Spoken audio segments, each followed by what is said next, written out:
So therefore, it's very important to remember it is our emotional reaction to whatever happens to us that's going to bring us suffering or bring us peace. If we learn how to tame our emotional reaction, it will bring us more peace and more comfort and more contentment. But if we allow it to hurt us and we react to it, it will bring us suffering. So emotions are very key to the whole aspect of suffering. We suffer because we are emotionally reacting. And the Buddha went on to even say this in the Citta Sutra. Now, at this point, I want to point out very important. The Buddha, something very important. The Buddha used two words to describe mental processes.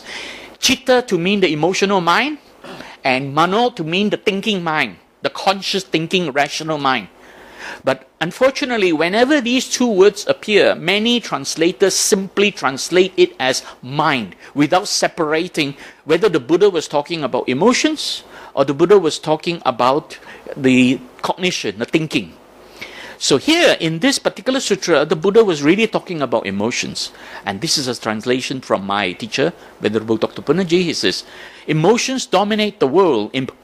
Emotions create distress. Emotion is that one thing to which all are spellbound, because Buddha used the word citta. This is really referring to emotion. So it's very important now to understand that this aspect of the mind we have to be aware of. So what did the Buddha talk about when he refers to the mind? The Buddha was very specific. Whenever he referred to the mind, he was using the word citta or the word mano. In fact, he described the mind to have actually three kinds of activity going on.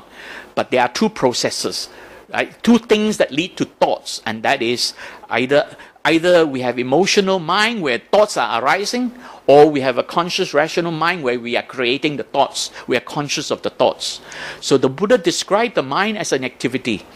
And this is where many people have maybe find it difficult to understand, because they think of the mind as an entity, not an activity. An entity is something that exists, like this computer mouse. It is an entity. I can feel it, I can touch it, I can hold it. But the mind is an activity. It's ongoing. The activity arises because of this electrochemical activity of brain cells.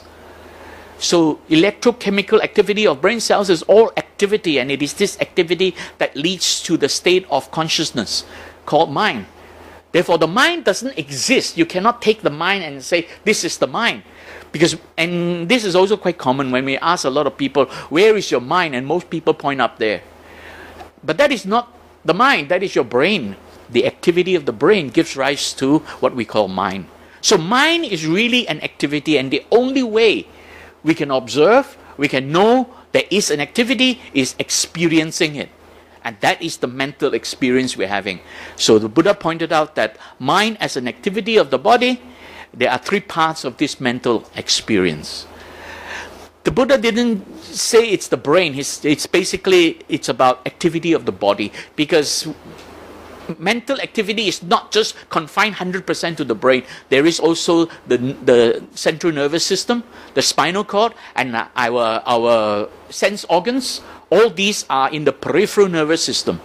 So it's not just only inside the brain, but also our sense organs. So the Buddha described that the mind is made of three parts of mental experience. The first one he calls Viññāna, which is perception. And that is what we perceive through our sense organs. And this is arising because of the five aggregates, the papañca. So it leads us to have a perception of something we've seen, heard, smell, taste, or touch. So this is an experience of the environment. And then we begin to interpret it, and that is the Mano part, the thinking mind. And you can call this the cognitive process. It leads to cognition and conception. Cognition is to be able to be aware and conscious of something, and conception is to give it some meaning, concept, creating a concept. So it's basically categorized interpretation of our perception and giving meaning to what was perceived. What we have perceived is called rūpa. The meaning we give to it is in the form of a name, a label, and that is called nāma. And that's where nāma, rūpa comes about. We perceive something in the mind, and then that is the rūpa. And then we give it a name, a label, a meaning, then that is the nāma. So nāma rūpa. And then the next process is citta, the affective process. Psychologists would call this affective process. This is really commonly called emotions, but this is really leading to mood and temperament. So it's basically the emotional reaction to either a pleasant or unpleasant feeling. And this leads to mood or temperament. This is our emotional excitement. We become excited and we react to it because of citta. And at the same time, what citta will also do is we personalize experience. And this personalization leads to the notion there is a self-centered existence. And this process goes on continuously, unconsciously, but it's happening all the time. If you knock your hand against the wall and you feel the pain, what are you thinking? The thought is, I feel the pain. What's the first word? I. Right? Or you kick something on the door and then it hurts. And then you say, my toe hurts. What's the first word? My. You see, the I, me, or mine automatically arises whenever we experience something in the body.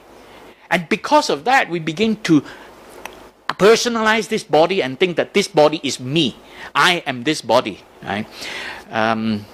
So this is really the process of personalizing that experience.